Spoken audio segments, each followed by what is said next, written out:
Today on the table we have a Smith and Wesson Model 19. So this is a K-frame revolver.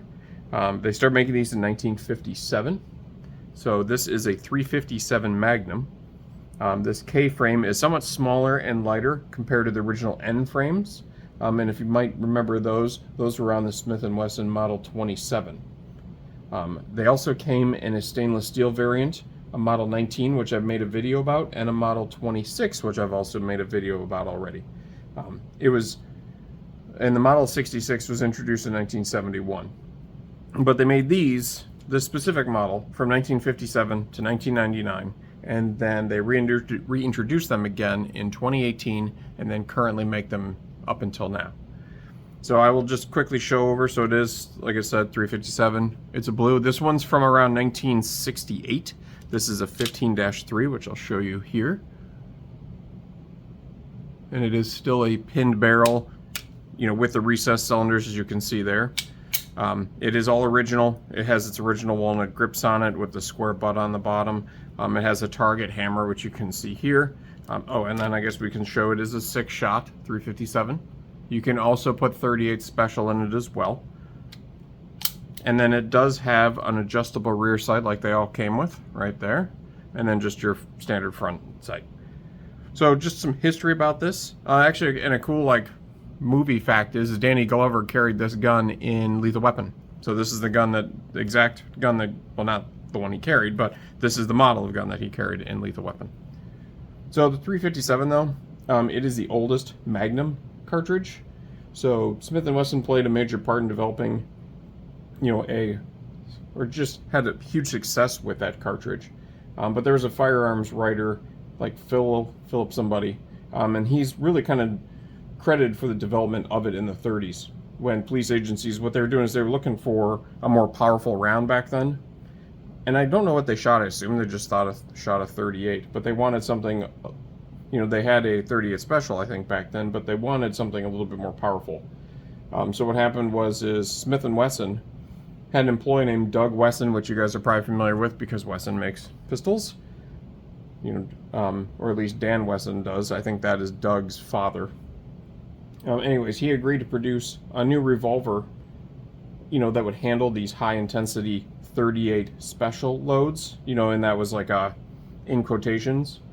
But, at the time, only Winchester, would be able to develop a new cartridge like that. But then there was a guy named Elmer Keith. He was a well-known author, and at the time was experimenting with hand-loading 38 special, kind of beyond their capabilities. So he was, messing around with those. And then the nice thing about it is that, as time went on from 1930 and on more, metallurgy became better, which meant that they could make frames. That's why, as you see in my older videos, if you're a collector as well, if you have any really old firearms, like if you've seen my Colts, the militaries that I have from the Model 1902 military and sporting that I have, or some of the other ones, you can't shoot modern rounds through those old pistols, because the metal is just not as strong as more modern metal is. So thankfully, due to more modern metallurgy, at least back then, they were able to then, overfill those 38 special rounds. And they actually had to make them about, it's like an 1/8 of an inch longer. And then that's basically just the 357 Magnum round. So the case is just about 1/8 of an inch longer. And that's how they came up with that. And then they had that, I think the first 357 Magnum round was completed by Smith and Wesson around 1935 or so, which is pretty cool. So there's a retired assistant chief for the U.S. Border Patrol. He was, I guess, apparently a famous gunfighter and had, really good shooting skills. But he helped design some of the characteristics of this Model 19. He wanted basically a peace officer's dream sidearm. So he wanted a heavy barrel 4-inch, which is what this is. And then, it had to have, adjustable sights, which it does, obviously, as well. And, obviously they experimented with that for a while. And again, like I said, because of improved strength steels and special heat treating processes, they were able to come up with this revolver with a 357 cartridge, so it wouldn't blow up, or it would actually be able to sustain when I was shooting this cartridge. The first serial numbers of these, I think, were like around K26000, I think.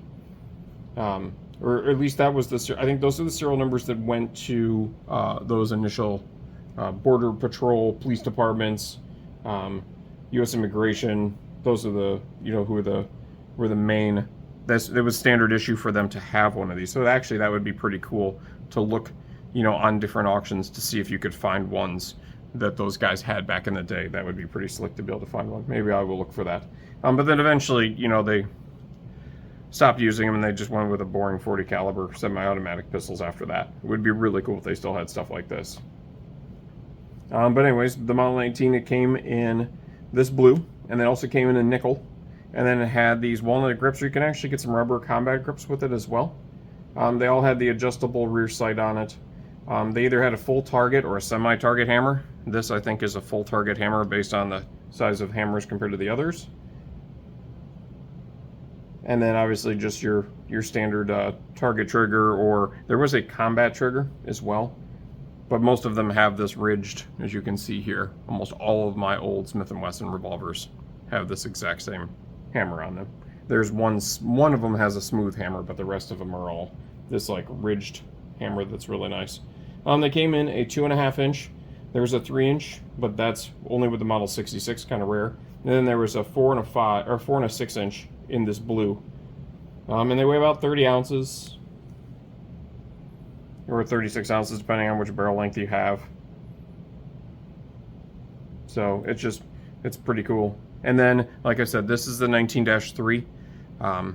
So you can see from 1968.